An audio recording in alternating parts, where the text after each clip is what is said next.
Olá, olá! Esse é o Lazulicast.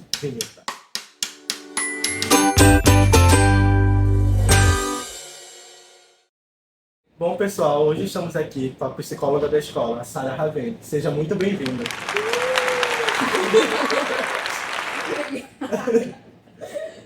A energia. Nós estamos muito orgulhosos de chamar a Sara aqui. Para vocês que não conhecem a Sara, ela tem uma vibe muito boa. Vocês têm que conhecê-la pessoalmente. Exato, ela é muito legal. Conversei um pouquinho com ela só e falei, meu Deus, ela tem uma vibe muito boa. Bom, Sara, quem seria uma pessoa melhor de apresentar a não ser você mesmo? Conte um pouco pra gente da sua experiência. Olha, é sempre difícil falar de si mesmo, é difícil. Mas vou tentar. Depois de muita autoanálise, eu já consigo falar de mim mesma. Bom, eu sou uma menina super alegre, uma menina muito forte. Eu sou uma menina que eu gosto muito de estar com pessoas com energias legais, vocês também passam essa energia pra gente.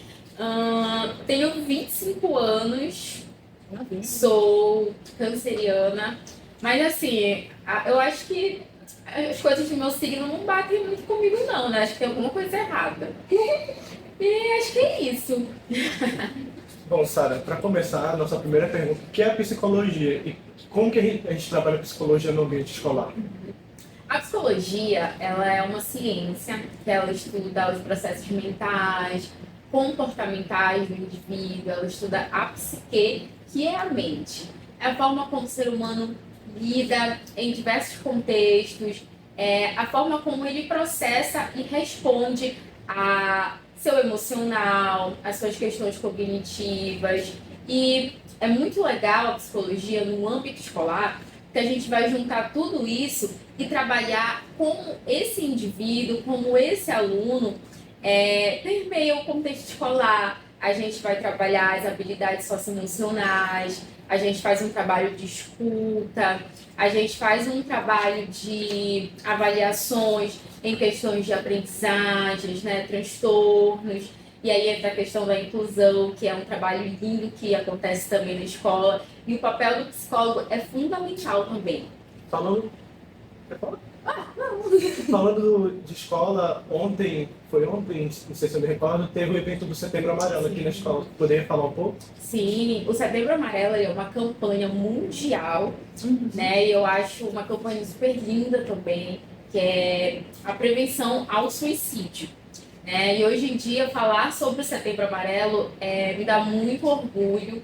E, como eu falei, é uma campanha que eu acho muito linda a ideia, né, o propósito, que é justamente a gente falar o quanto que é importante as pessoas se darem conta de que existem talvez pessoas do nosso lado que estejam em sofrimento psíquico, pessoas que estão, né, em sofrimento mental, e aí às vezes uma atitude, uma palavra, um pedido mesmo ali, às vezes de socorro que a pessoa está dando pra gente, e às vezes a gente não consegue perceber. Então o Setembro Amarelo, ele vem trazer esse olhar pra gente, de falar, olhe para o outro, escute o outro com mais atenção, tenha uma escuta ativa, acolhedora, porque essa pessoa pode estar precisando de ajuda, e você é um agente ativo nesse processo.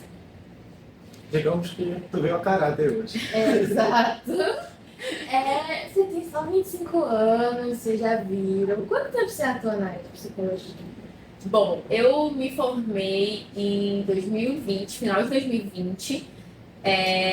Em março de 2021, eu tirei meu CRP, que é a carteirinha, né? Então, assim que eu tirei meu CRP, já comecei a atender na clínica. Então, já tenho aí uns 3 anos de experiência na área. E como tu descreveria teu estilo terapêutico? Olha, a minha abordagem é a psicanálise. Não sei se vocês sabem também, né? Na psicologia tem várias abordagens. Tem a CP, tem a TCC, tem a Gestalt, e eu sou da psicanálise, que é uma abordagem que o psicólogo ele trabalha muito mais em acessar o teu inconsciente, acessar aqueles conteúdos que estão reprimidos lá dentro, estão latentes, trabalha muito com questões ali da tua infância, do teu desenvolvimento infantil e o quanto isso hoje respinga no teu comportamento hoje na tua vida adulta, né, ou na tua adolescência, enfim, dependendo do desenvolvimento ali que aquele indivíduo está passando, né, nos processos do desenvolvimento.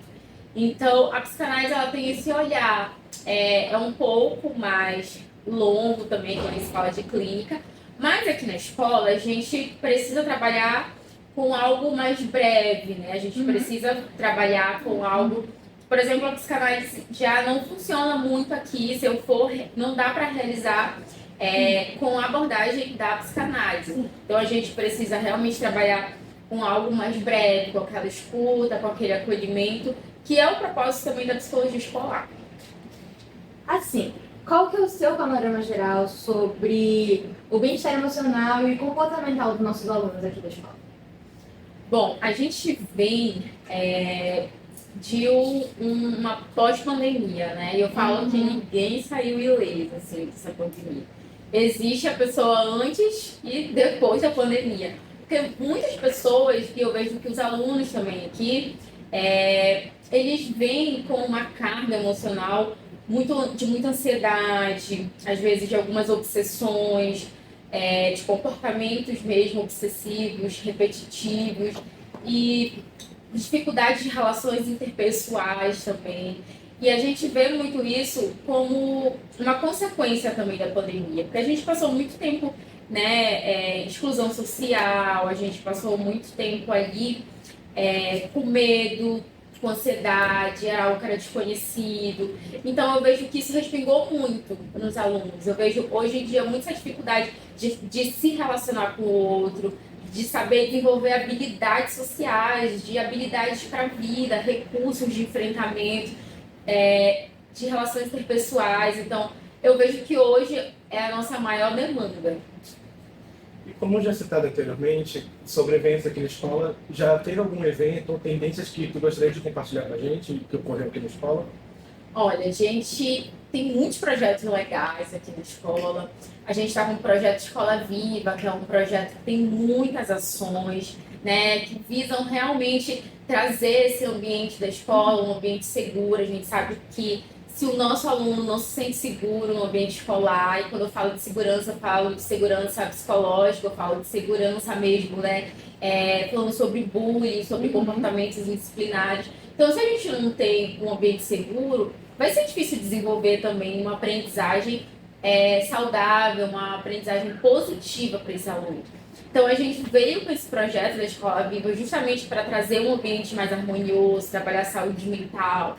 E dentro dessas ações, a gente teve também a votação de monitores de turma recente, que foi muito legal, onde as crianças tiveram a oportunidade de exercer pela primeira vez, né, a democracia através do voto. E foi uma experiência muito legal. E aí além disso, a gente tem vários momentos, como rodas de conversas, a gente tem várias intervenções na turma, com temáticas mesmo pertinentes para determinadas ocorrências em sala. Então, o projeto Escola Viva, ele vem muito com esse viés de tornar um ambiente harmonioso, saudável e feliz. Sara, quais são as principais áreas de preocupação identificada entre os alunos? Assim. A gente falou um pouquinho sobre essas dificuldades que existem, né? E aí a gente percebe que essa dificuldade de relações interpessoais, de comunicação, é algo que a gente vem trabalhando bastante com os alunos, né? Sim. Porque é muito difícil. Às vezes, até para apresentar trabalho, eles têm dificuldade.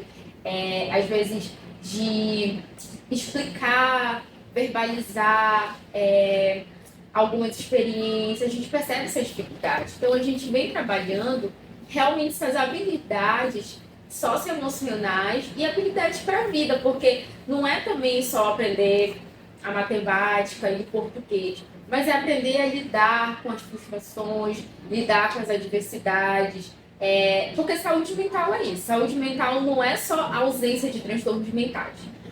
A saúde mental é como você lida com as adversidades, é como que você reage, como que você responde a determinados eventos estressores. E a gente vem trabalhando muito isso aqui na escola. E como vocês conseguem fazer essa identificação dos alunos que eles estão precisando de uma ajuda psicológica? Isso acontece de várias maneiras, né? Às vezes, ou é o pai que vem buscar o setor de psicologia, né? O pai chega lá com a gente, fala, ó, Sara, eu percebo que está acontecendo isso, queria que você avaliasse. Ou o professor também, olha, Sara, eu percebi que esse aluno aqui, ele está com muita dificuldade de atenção, concentração, queria que você fizesse essa avaliação. Ou vem da coordenação. Então, ela pode vir de várias maneiras, né? E é muito importante também deixar claro que essa avaliação não é uma avaliação diagnóstica, isso não é o viés da escola, né? Mas é uma avaliação de levantamento de dados mesmo, é de investigação, da gente avaliar, perceber e posteriormente encaminhar caso necessário. Existe algum processo para priorizar os casos ou os alunos que necessitam atenção imediata ou não? Não.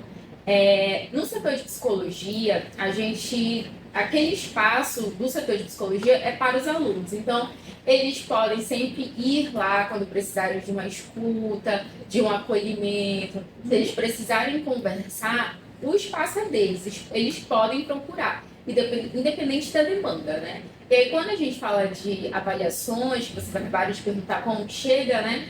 A gente não tem algo que a gente coloca como prioridade. Se a gente for colocar nesse sentido, a gente pode pensar em quem talvez chegou primeiro, mas não tem esse critério. E como o comportamento dos alunos afeta durante esse processo de aprendizagem?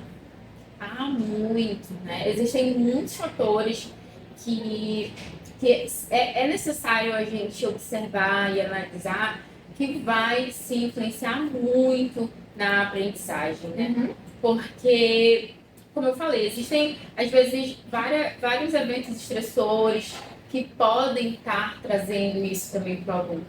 Pode ser questões familiares, pode ser questões de sala de aula, às vezes barulho, né? Às vezes conflitos interpessoais em sala.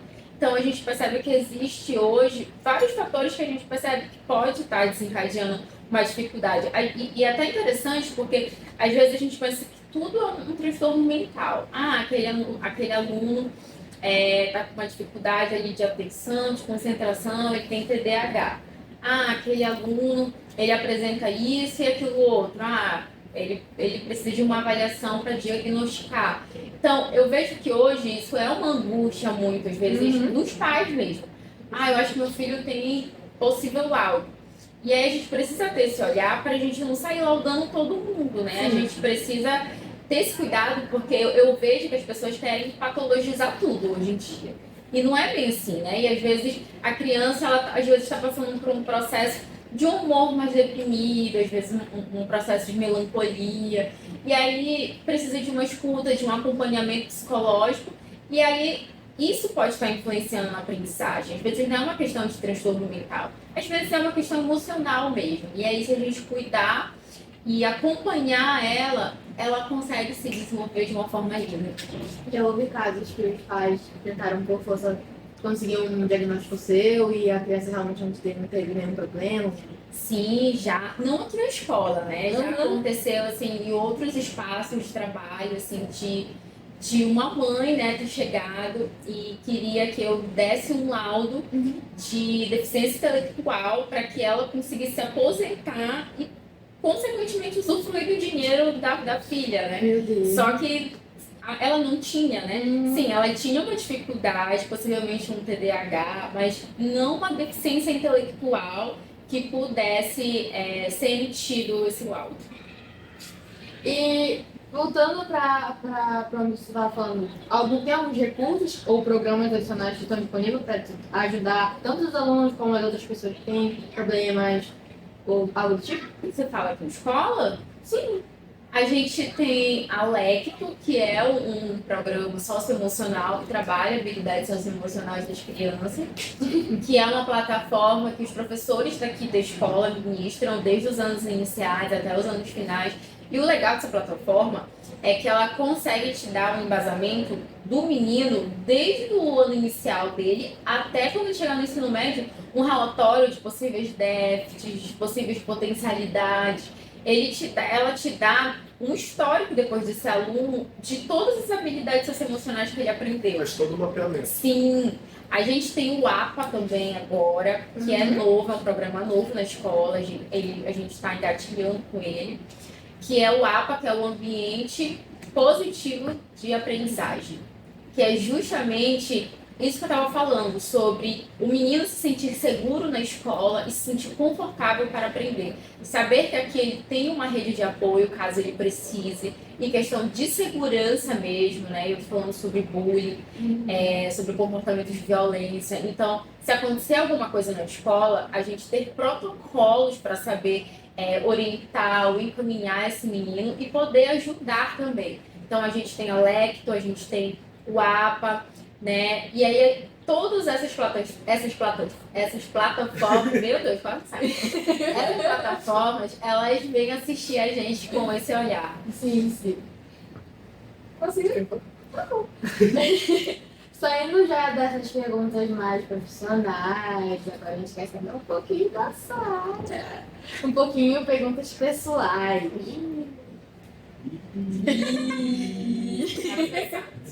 Bom, para começar, a gente gostaria de ouvir um pouco da tua história pessoal, incluindo a tua infância, eventos que marcaram a tua vida. Eu nasci no Maranhão, apesar de eu não ter Não sotaque é uma nenhum. Bahia, Eu não tenho sotaque nenhum. Mas eu nasci no Maranhão, num interior chamado Bom Jardim. E aí eu vim pra cá, pra Amapá, eu tinha 1 ano de idade, então assim, praticamente uma amapaense, né? Eu vim pra cá com a minha família, a gente foi morar em Porto Grande. Então, quando eu estudei meu ensino fundamental, meu ensino médio, quando eu acabei o ensino médio, aí eu já sabia o que eu queria, era psicologia. No meu ensino médio eu já sabia que eu queria ser psicóloga.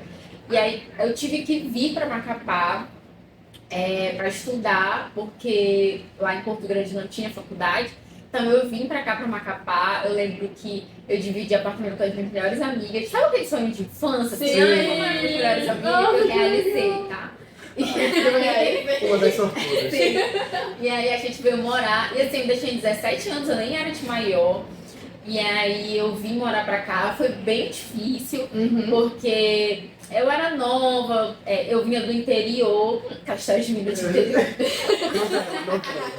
E aí, muita coisa diferente. Só que, tipo assim, eu morava atrás da faculdade, então eu ia andando, era tudo muito acessível, muito tranquilo. E aí eu me formei, né? Eu tinha 21 anos. E assim que eu me formei, eu fui fazer trabalhos voluntários, assim. Eu tinha muito claro na minha mente que, como eu era recém-formada, o mercado de trabalho é muito difícil para quem é novo, né? Para quem acabou de sair da faculdade. Falei, cara, eu vou entrar em trabalhos voluntários, porque esse que vai agregar ao meu currículo. E aí, inclusive, é algo que eu tenho muito orgulho, assim, de falar. Eu fiquei muito tempo fazendo atendimento psicológico, gratuito, em um projeto de uma igreja, que era a Igreja do Perpétuo Socorro. Lá tinha um projeto muito lindo, que era atendimentos mesmo, psicológicos, para a comunidade. Então, eu atendia toda quarta lá. E isso me ajudou muito, ajudou a minha escuta ativa, ajudou questão de habilidades profissionais, técnicas, aprimorar mesmo as minhas potencialidades enquanto psicóloga. Então, eu comecei a entrar nesses projetos mesmo, e foi muito legal. E aí depois foi quando eu comecei a trabalhar na clínica, aí eu depois trabalhei na UBS e agora eu tô aqui no SESI. Meu Deus, que rolê, gente. Rolê. Quais são os principais desafios, as dificuldades que você enfrenta, tanto na sua vida quanto atualmente, como você já enfrentou, mas assim, você sempre lembra? Desafios, eu acho que para mim o desafio maior, assim, de toda a minha vida foi ter que me separar da minha família muito cedo. Porque, assim, eu falo que eu saí de casa, né, eu tinha 17 anos. Sim. Claro, eu tava 100 quilômetros dos meus pais, da minha casa, mas mesmo assim era muito difícil, né? E aí o meu irmão também saiu de casa. ele tinha 18 anos, ele também foi estudar fora. Então eu sinto que a nossa família se dispersou, assim, de uma hora para outra. Meu irmão foi morar em outra cidade, eu estava em outra, meus pais estavam em outra. Então isso, até hoje, às vezes eu lembro, assim, às vezes eu choro. Porque eu sinto, às vezes, como se eu tivesse perdido muito essa relação familiar. Por exemplo, hoje meu irmão é casado, já tem a mulher dele, já tem... A família nuclear dele já é outra. E aí se perdeu. Então, assim, meio que com 18 anos, parece que foi até... A sensação que eu tenho, às vezes, parece que até meus 18 anos eu tinha ali aquela família mais unida. E aí depois todo mundo se dispersou, sabe? E aí é muito difícil. Eu acho que esse foi o maior desafio, que até hoje é um trabalho mesmo, né? De elaboração, de ressignificação, porque foi necessário, né? E assim, a gente tem uma relação muito linda. Mas quando eu falo que a sensação que eu tenho é que todo mundo se dispersou, é porque todo mundo foi morar longe. Então, assim, eu nem lembro a última vez que a gente passou o Dia das Mães juntos, Dia dos Pais, Natal, Ano Novo. Então, esses momentos, o último Natal foi quando eu tinha 17 anos.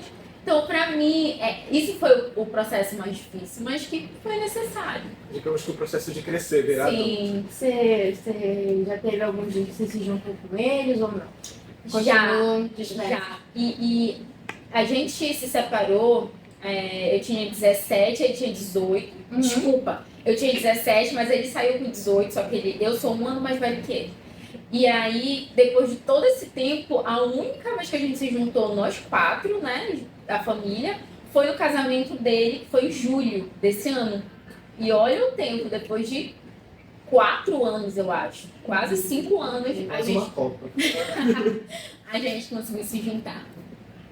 Bom, e falando um pouco sobre, voltando também no âmbito da psicologia, tu já teve alguma experiência com terapia? Se sim, como que foi? Sim, eu faço terapia, a gente precisa fazer, gente, meu Deus. Porque, olha, se você não conseguir lidar com os seus conflitos internos, né, com as suas questões, vai ser muito difícil de lidar com o do outro. Então, tu precisa estar muito saber lidar muito com as suas questões.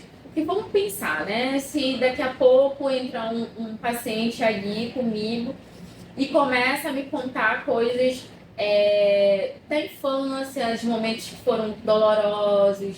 E aí a minha criança também está muito ferida, né? E aí pode ser que naquele momento haja ali um conflito de sentimentos. Existe algo que a gente chama na psicanálise que é a contratransferência, que eu vou contratransferir para aquele paciente algo que é meu, que ainda não está tratado. Então é por isso que a gente precisa lidar com os nossos conflitos. E eu faço terapia, né? Não perco uma semana de terapia. Todo dia, mesma hora. Todo dia, mesma hora, mesmo local, eu tô lá. Regrado. Manda daí essa psicóloga. Ela tá, inclusive, ela acabou de ganhar bebê. Como é que você lida com essas emoções no dia a dia? É muito difícil? Assim, eu falo que eu não tenho dificuldade de lidar com as minhas emoções, assim. Eu tenho um manejo muito bom das minhas emoções. Eu consigo já identificar os meus gatilhos, já consigo identificar o que pode estar ocasionando, despertando, liberando algo em mim, por que isso está também fazendo eu me sentir ou eu me comportar dessa forma. Por isso que é muito importante terapia, porque a gente consegue ter muito esses insights sobre a gente Ter mesmo. autoconsciência. Isso, fazer essa autoanálise, esse autoconhecimento é primordial. Então, hoje eu consigo ter um manejo muito bom sobre as minhas emoções. Voltando um pouco na tua história, como foi esse seu despertar para a psicologia? Cara, eu gostei da psicologia porque eu tinha uma amiga. Assim, meu sonho antes do ensino médio era ser aeromoça. Meu sonho era ser aeromoça. Aí, quando eu entrei no ensino médio, tinha uma amiga que ela... Era moça. Sim, eu achava linda aquelas sainhas, que achavam todas Toda lindas. uniformizada. Sim. Só que aí eu lembro que eu me sentia muito baixa, porque as aeromoças tinha que ter uma altura determinada, tá? Eu acho que hoje não precisa mais, mas Não, eu lembro que precisa na época mais. que eu pesquisava tinha que ter uma Era altura. todo um rigor. E aí eu né? Uma pessoa super baixa. Aí, eu tinha uma amiga que ela gostava muito da psicologia, ela vivia falando pra mim, e eu não sabia. Assim, se hoje, às vezes, ainda acontece esses estereótipos, né? Psicólogo de doido, que não sei o quê. Imagina naquela época. Nossa, muito tempo, né? Falar naquela época, como se fosse naquela época. E aí, eu comecei a pesquisar, ela falava tanto, eu comecei a pesquisar sobre o que a psicologia faz. E aí eu me apaixonei e eu já não sabia o que fazer depois. Eu falei, cara, se a psicologia não der certo na minha vida, eu não sei mais como fazer. E graças a Deus deu certo, porque eu realmente não ia saber que outra profissão tomar se a psicologia não der certo na minha vida. Era aquilo e só aquilo. Ele quer aquele. Sim. Se eu não tiver, eu não sei o que eu vou fazer. Sim. Tu tem alguma dica que tu usa no dia a dia quando tu vai lidar com as tuas emoções? Tu fala, meu Deus, eu preciso compartilhar isso pro mundo porque isso ajuda muito. Cara, sim. É uma coisa de você mesmo tomar uma ação de tornar o teu dia melhor. Porque não existe o ter todos os dias felizes, né? Isso realmente é uma utopia, é inalcançável. Sim. Não existe uma felicidade eterna, né? Mas você pode tornar o teu dia melhor. Tu torna o dia do pastel melhor, tu torna o dia de uma volta na praça melhor. Você torna o teu dia, né? E eu acho que seria muito legal que todo mundo pudesse ter esse entendimento de que não dá para ser feliz só nos dias extraordinários, mas dá para ser feliz nos dias ordinários também. Tu começar a trabalhar isso em ti, que eu posso fazer o meu dia feliz. Às vezes é simples coisas, coisas pequenas, mas também saber que vai ter dias que você vai estar triste e que tudo bem, faz parte, é saudável inclusive, mas que seja uma tristeza que tu consiga identificar o porquê, né, e trabalhar isso depois. Mas é super normal. Mas é uma coisa que eu faço sempre. Hoje o dia não tá sendo legal, calma, ainda não acabou o dia, ainda consigo fazer alguma coisa pra eu me sentir bem, feliz. Agora chegou uma parte do podcast que a Sara, quando a gente falou pra ela que a gente ia falar, Sara, a gente vai te convidar pro podcast. Aí ela falou, ai gente, meu sonho de participar do podcast. Aí ela falou bem assim, eu só tenho um pedido pra fazer.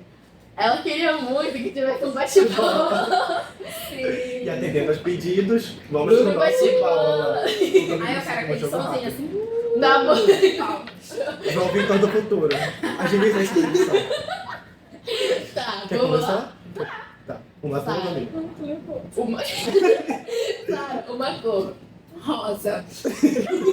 Nem dá pra ver pela capa do Nem dá celular. pra ver. Ah, é eu, né? Uma bebida. vinho e água. Vinho. Ai, que chique. Uma qualidade. Eu me acho uma pessoa muito humana. Eu me sinto assim, muito humanizada. Qual o teu filme favorito? De todo o tempo, assim. O que tá em número 1. Questão de tempo. Eu já perdi as contas de tantas vezes que eu assisti esse filme. Fala sobre o quê? Ele é um filme de romance.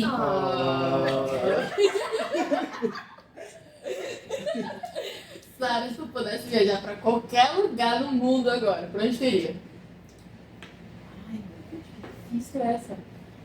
Agora eu acho que eu iria ver meu irmão, lá em Palmas. Qual a tua música preferida no momento? Indica pra gente, indica pra gente. Famoso hit. Olha, eu tô escutando uma música agora que toda vez eu escuto e repito 1000 vezes, toda vez no Spotify. Mas eu vou, só pra não errar o nome do cantor, eu vou olhar. Ela olhando. O nome da música é Seu Perfil, de Henrique e Juliano. Seu perfil. Qual foi o livro mais inspirador que você já leu, que tu lembra dele até hoje? A Morte é um Dia que Vale a Pena Viver. É da Ana Cláudia Arantes e é um livro assim que eu já li 2 vezes e eu sou apaixonada por esse livro. Qual a tua comida preferida? Macarronada. Qual a Família tua também. estação do ano? Ei, nossa, minha massa. Ai, Qual que é a tua estação do ano preferida? inverno. Eu amo inverno. Ela é uma frio, gente. Sim, eu amo. Ela é a Frozen. A Frozen Rosa. A Frozen rosa. Qual o teu hobby em comum, assim? Ai, eu não tenho, sabia? Um hobby em comum. Eu toco teclado, errado, mas acho que não é comum. É algo que eu gosto. Eu acho incomum, porque eu não sei tocar. Sara, gato ou cachorro? Cachorro. Qual o teu esporte favorito?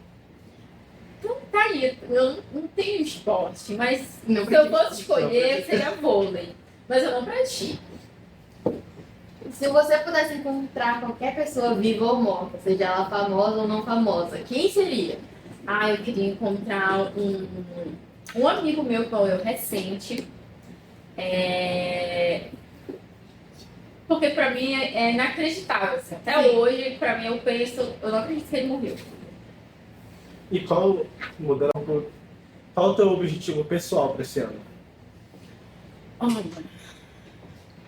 acho que o meu objetivo pessoal esse ano é conseguir realizar alguns sonhos pessoais e continuar fazendo o que eu amo, que é a psicologia. O que define uma boa pessoa?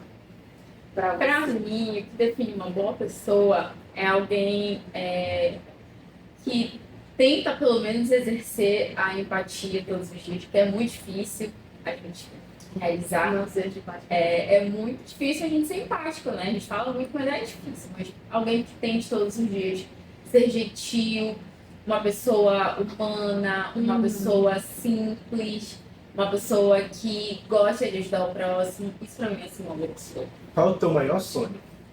Meu maior sonho. Ai, são muitos sonhos. Uma menina sonhadora. Uma menina sonhadora, que rica, sonha. Legal. Mas eu tenho muitos sonhos, assim. Eu tenho os meus sonhos pessoais, assim, de questões profissionais. Tenho sonhos de questões mesmo de realizações, de ter minha casa própria, né? Minha casa, minha vida. Sim. E construir as minhas coisas aos poucos, né? Eu sou muito nova, então eu tenho muitos sonhos de financeiros mesmo. Qual foi uma realização que você na tua vida que te orgulha muito de ter conquistado? Cara, eu tenho muito orgulho de ter conquistado a minha graduação mesmo de psicologia, né? Porque eu lembro que foi muito difícil na época, porque como eu morava longe, teve uma época que eu morei só, teve uma época que eu dividi com as minhas melhores amigas que eu falei. Então, teve momentos que eu voltei para minha cidade no Porto Grande. E aí eu voltei porque nessa época tinha um ônibus, que era um ônibus universitário, era um projeto do prefeito de lá do Porto Grande, que ele trazia e levava os acadêmicos para Macapá mesmo. Então, todo dia eu fazia uma viagem. Eu ia para a faculdade de Porto Macapá e voltava. Meu Deus. Eu acho que eu fiquei uns 6 meses nesse processo. Então, assim, para mim terminar a faculdade foi muito especial, porque durante esses 5 anos teve muito altos e baixos. Eu me mudei, eu morei só, aí depois eu dividi apartamento com as melhores amigas, aí eu voltei para Porto, fiquei vindo de ônibus, então teve muitas barreiras. Então, pra mim, e aí, meu último ano teve a pandemia, eu falei, pronto, agora que eu vou me formar mesmo. Então, eu me formei na época da pandemia, que tava tudo fechado, não tinha nada, não tinha contato com ninguém. Então, pra mim, foram muitas barreiras. E aí, pra mim, quando eu consegui o meu certificado, o meu CRP, pra mim foi uma realização muito grande, pessoal. Diga pra gente, uma frase ou um ditado que tu gosta muito. São 2 versículos da Bíblia, que é: tudo eu posso naquele que me fortalece e tudo é possível aquele que crê. Qual foi a última coisa que você aprendeu? Tanto da vida como da psicologia, quanto de outras pessoas? Foi Libras. Eu amei fazer o curso de Libras e eu fiquei apaixonada. Foi a última coisa que eu aprendi. Agora, se tu pudesse aprender qualquer habilidade instantaneamente, qual seria? Eu acho que jogar futevôlei. Porque eu não consigo jogar futevôlei. Agora já chegamos à nossa última pergunta, Sara. Sara por Sara. O que te define? Eu acho que uma pessoa alegre, uma pessoa muito espontânea, e uma pessoa muito forte também, muito corajosa, assim, uma pessoa que não desiste e uma pessoa que sabe muito o que quer, onde quer chegar, mas sempre com muita alegria e com muito entusiasmo em tudo que faz. Um anexo e uma pergunta na última pergunta. Qual é a mensagem que você deixaria pra Sara mais nova? Se uma Sara fosse, da Sara pra Sara. Olha, se eu não estivesse fazendo terapia, eu falaria uma coisa, mas como eu faço terapia hoje em dia, eu ia falar que, assim, eu olho com muito carinho pra Sara criança, porque eu entendo que tudo que ela passou foi muito necessário e muito importante pra Sara que ela é hoje. E hoje, eu adulta, falaria pra Sara criança que tá tudo bem, deu certo, valeu a pena. Faria tudo de novo? Talvez com algumas mudanças, normal. Mas dizer que eu tenho muito orgulho do processo que você percorreu e até onde você chegou. Sara do futuro, que está olhando a Sara do passado, você já sabe o que você falou pra você mesmo. É com esse perfeito e maravilhoso clima, encerramos o nosso 5º episódio do podcast. Glau, acabou. Acabou, Glau. Acabou, Glau. Quem não tá vendo, a Glau tá aqui direito, tá aqui atrás. Hoje ela tá por trás das câmeras. A Glau tá por trás das Bom, a gente gostaria de agradecer a participação dessa profissional exemplar, dessa pessoa incrível que topou vir no nosso episódio. Também agradecer todo o apoio que o CSNAI tem nos dado. E caso vocês queiram ver os nossos outros episódios, é só entrar no nosso site ou nas nossas páginas das redes sociais, no nosso YouTube ou no nosso Spotify. É isso, gente. É isso, pessoal. Até a próxima. Tchau!